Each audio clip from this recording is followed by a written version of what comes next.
compulsions. I am an evening person and morning person. I was wondering, how can I decrease my hours of sleep? How can I improve my sleep quality?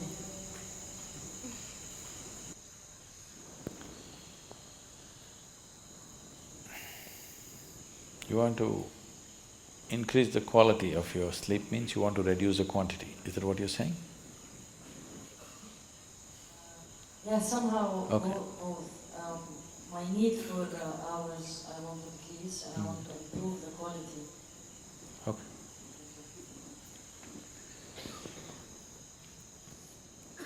See, sleep is not a requirement in one's life. What the body requires is rest. Sleep is just one form of rest. A lot of people are beginning to think, in Tamil Nadu if somebody says, rest pannikaranga, means they're sleeping. Need not be, you can sit and rest, isn't it? Yes? You can stand and also rest. You're running, if you stand, doesn't it feel like rest? You're standing, if you sit down, doesn't it feel like rest? There are many ways of resting. The most important thing is, rest means you're changing the energy equation where consumption is lowered, production is going on at the same pace. So after a period of time, you feel rejuvenated because consumption has been lowered. Essentially, you are managing the energy equation. If you're in activity, the consumption is more. Whatever you're producing, it's not enough. After some time, you feel exhausted because the consumption has been heavy. If you lower the consumption and increase the production, after some time you feel energized. Suppose you're running, if you run a mile, after that you can't take another step, let's say. Oh, many of you have been running for Isha marathons, Isha Vidya marathons. After 42 kilometers, all right. Whenever. After a mile or two, you can't take another step. Don't eat anything, don't drink anything. Just sit down for 10 minutes. Again you find rejuvenated, isn't it? All you have done is lowered the consumption, production is still at the same level. So now there are ways to lower the consumption and increase the productivity also. So if you come to a certain state of ease, when I say ease, it's not something that most people will ever understand because most people are not at ease. If you're at total ease, if the system is at total ease, everything is at ease, it is well rested, always it is rested. Because it's so rested throughout the day, if you sleep in the afternoon, do you see you can't sleep much in the night? Yes? Oh, you all be experimenting?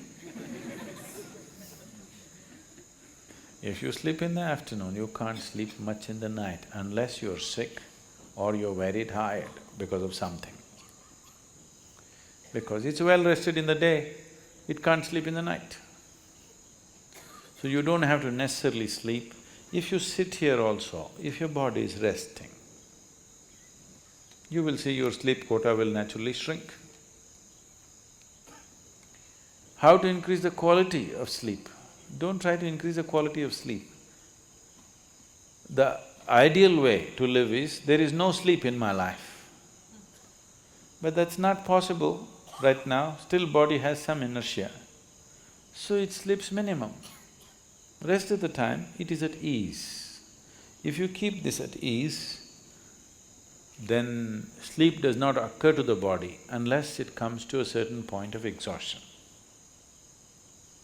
So body is never ever asking for sleep, but it is definitely asking for rest. If you do not know how to sit here in a restful manner, it will try to rest like this. If you can sit here totally at ease, it'll sit here for hours without falling asleep. Otherwise, this is the only way it knows how to rest. So do not try to increase the quality of sleep. There's no such thing. Just learn to keep your body restful and at ease consciously. If you sit here now, one simple thing you can do is you sit down, you come and sit down here. Just move your attention from the top of your head down to your toes and see if everything is loose and easy and relaxed and at ease. Are you sitting like this? Just sit, just bring this to ease as much as you can. Not everything is in your conscious level. As much as you can consciously, bring it to ease. You will see suddenly if you are the kind who will fall asleep at 10 o'clock, if you simply 1 hour you sit here at ease, you will see your sleep will get postponed by half an hour. You won't feel sleepy at 10.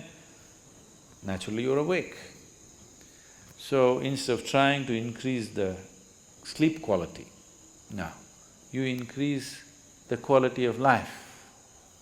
If you increase the quality of life, when I say increasing the quality of life, nothing in your life, whatever you may be doing, from simple breathing to any complex activity that you do in your life, the quality of that will not improve if you cannot do it with ease. Is that so? Only when you can do something with total ease. Let's say you're riding a bicycle. If you're riding like this, you can't say you're enjoying your cycling. If you can ride it with ease, with so much ease that even if you take off your hands, it'll go only straight, the way you want it to go. You're at ease. Because that you're at ease, the quality of your cycling has improved, isn't it? Or because the quality of your cycling has improved, you come to an ease. Whichever way, only if you're at ease, it means the quality of what you're doing has reached a certain pitch. The quality of your life has touched a certain dimension only because you're at ease. So these two things are connected. So if you enhance the quality of your life, naturally sleep quota will go down. If the quality of your life goes bad, you can't do anything with ease, then also you cannot sleep. But stressfully you cannot sleep. Not because you're well rested you cannot sleep because you're stressed out. If you do this, you will not live long.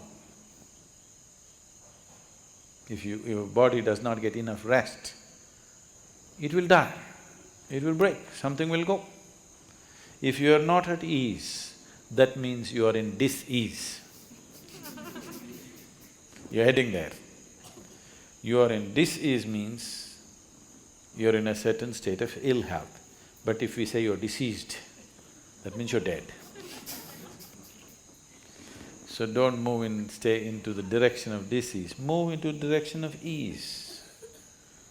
If you become totally ease, sleep quota will come down. Quality of sleep will be good because quality of life is good.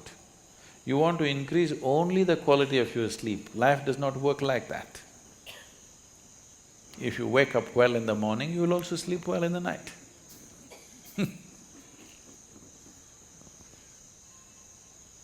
There's a whole lot of systems.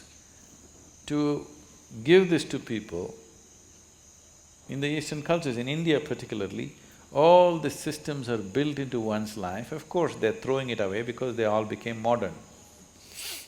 Modern means to be distressed, constantly in tension, agitated, worked up about everything, that means you're really modern. Otherwise, traditionally, all these things were built in. From morning when you wake up till you go to sleep, what you should do, how you should handle yourself, all these things were fixed. Till the beginning of this generation, everybody was aware, suddenly they all became English educated and they become modern and tense. Otherwise, this was called achara vichara, what to do, what not to do. Everything is built from morning to night, all aspects of life, how to do it. If you do it like that, so that you can do everything with ease, as much ease as possible. So those who are not able to dedicate their life to yoga and spiritual process, for them it was built into natural culture, at least this much ease you know, so that you wake up happily and go to sleep and sleep well. Even today, this is the thing that they will say in India. If people say, what's happened, this happened, that happened in my life, they say, that's okay, but in my life, if I lie down, I sleep well. He might have made so much money, it's okay, but I sleep well. You hear this? People say this part of the cultural expression. I sleep well means I'm living well. Only because I live well, I can sleep well. If I'm not living well, I cannot sleep well. So do not try to improve the quality of your sleep, improve the quality of your life, then you will naturally sleep well also. You can incubate a lot of either negative things or positive things in sleep. This is getting too easy. Just sleeping sadhana. So coming awake to an alarm bell with a sudden start is not the best way to do your life.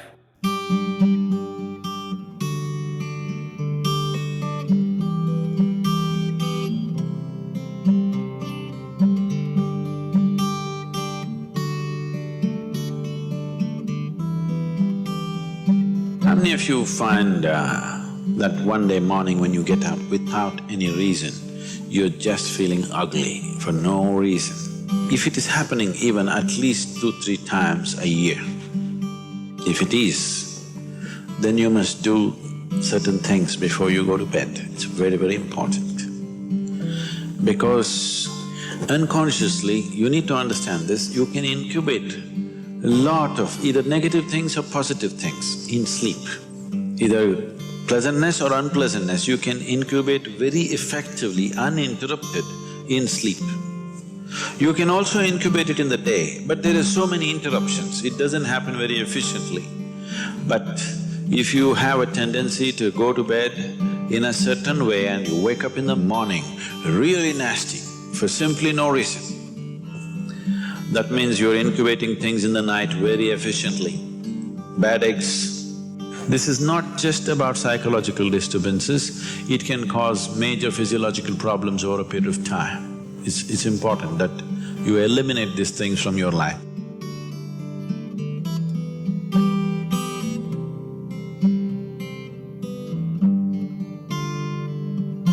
So, before you go to bed in the night, there are certain things that you need to take care of. It's best if you're eating meat and other kinds of meals, you eat at least 3 to 4 hours before you go to bed. The digestion is over. Before going to bed, drink a certain amount of water and go to bed. You will see it gets taken care of just like this. One simple thing can be just a shower. Always to shower before go to bed. It'll make a lot of difference.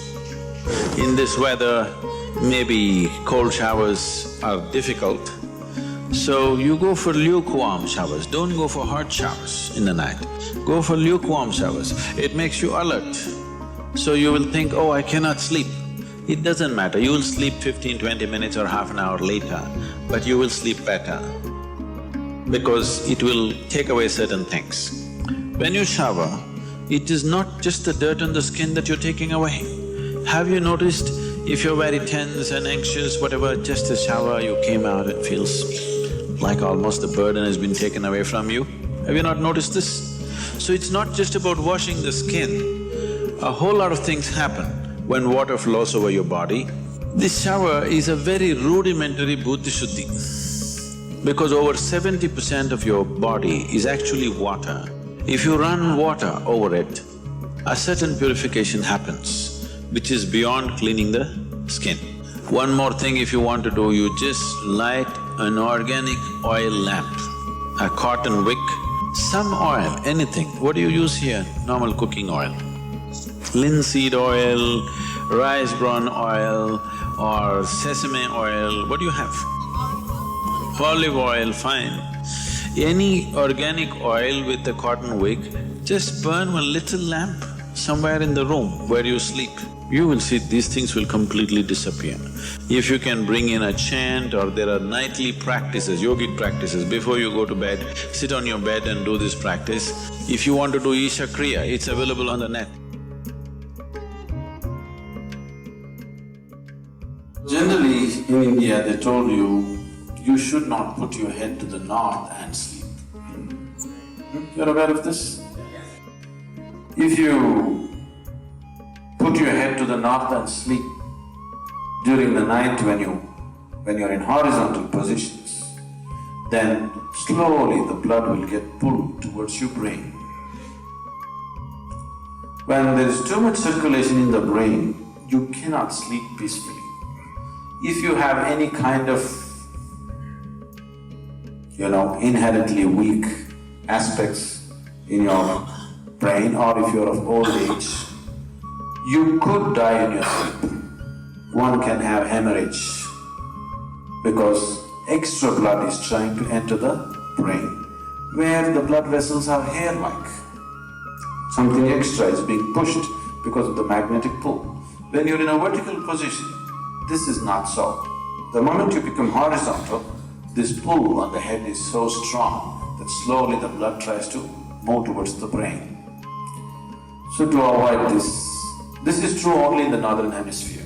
If you go to Australia, you should not put your head to the south.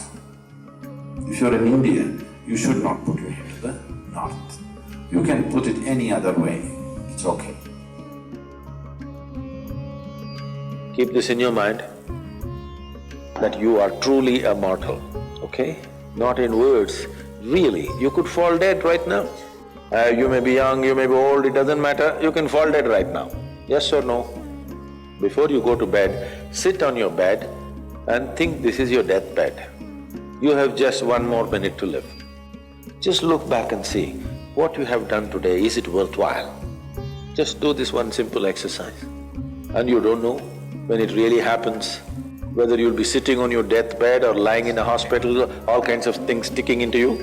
Who knows how it'll happen? But enjoy this every day, that you will sit on your deathbed, look back and see, today, the way I've handled these 24 hours, is it worthwhile? Because now I'm dying.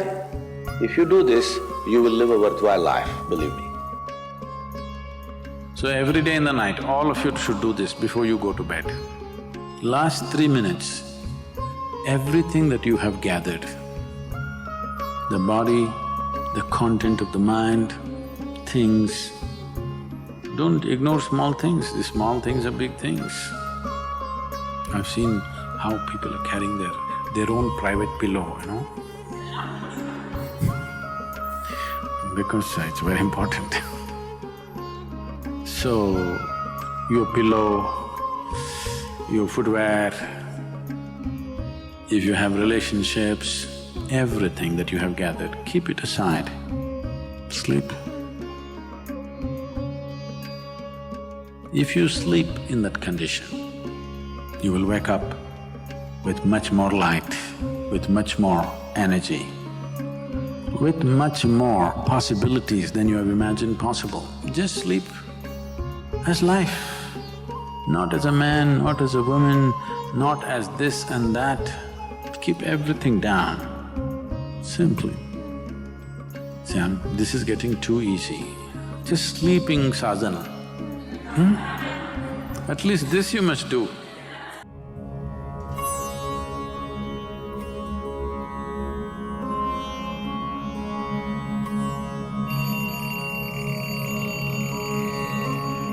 So what kind of sounds come awake to will determine the context of the day and the future of your life in many ways. So coming awake to an alarm bell with a sudden start is not the best way to do your life. It is best that if you need a certain amount of sleep, if your body right now, because of the kind of food that you consume and the kind of thoughts and emotions that you process within yourself, accordingly you may… and the level of vibrance that you have managed within your body will determine how much sleep you need. Let us say you need let's say you need 8 or 12 hours of sleep. I was saying the wrong number whatever amount of sleep you need, you know how much you need. So you go to bed early enough so that you come awake naturally. If you're coming awake naturally and suppose you have a doubt whether you will come awake or not, if you have a certain chant, if you've identified one of the Vairagya chants, you can use it.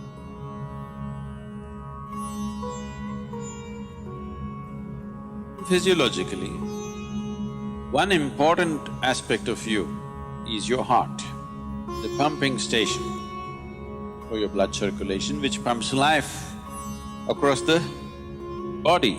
If this one thing doesn't happen, nothing happens. This starts from left side. So we told you, in India they have told you, when you wake up, you must roll to your right side and get up. Have they? Left side, if you roll and get up, bad things will happen to you. Did they tell you? Bad things are not about that. When you're in a certain state of relaxation, when the body is in a relaxation, the metabolic activity is low. When you get up, there is a certain surge of activity. That's why they told you in India, see, all these things are built into your life which you're throwing away. The whole science of living has been built into your life. They told you in the morning before you wake up, you must rub your hands together and see like this, huh? Not see like this, you must place it upon your eyes. You do this, you will see God. It's not about seeing God. If you rub these two things together, all the nerve endings, there's a heavy concentration of nerve endings in your hands.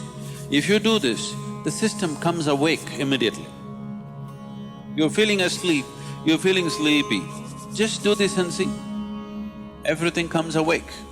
So morning before you move your body, you get it awake first and then place it upon your eyes. Instantly a whole range of nerves connected with your eyes and the other aspect of your senses come awake.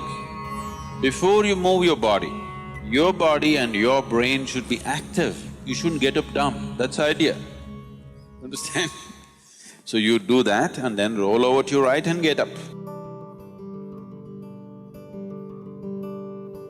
Today, if all of us go to bed, by tomorrow morning, nearly 250,000 people won't wake up. Natural death in the world. Suppose you wake up tomorrow, you guaranteed? Have you come with a guarantee card? No guarantee card. So suppose you wake up, let's say. Just do this much, I'm telling you, this is a simple first step to your spiritual process. Tomorrow morning, when you come awake, check, you really awake or you dead? If you're awake, it needs at least a little celebration. You don't have to get up and dance, at least you can smile, still on. 250,000 people died. They were like you and me, poof, they went off, isn't it? Wherever you look, they're not there. Here I am still, alive. One big smile, will you? I'm talking management. Then if 250,000 people died, at least 3 to 5 million people lost somebody who's dear to them. You check those 3, 4, 5 people who matter to you, all of them alive today. One more big smile. Hello? Will you or not? Alive. If suppose right now we put a gun to your head, will you think it's a relief? No. You'll be terrorized, isn't it? So that's how precious it is to be alive, isn't it so? That's how precious it is for you to be alive. So tomorrow morning, 250,000 people died overnight, but you're still alive. Does it not at least deserve a big smile, I'm asking you? And all the people who matter to you are all alive today. One more big smile?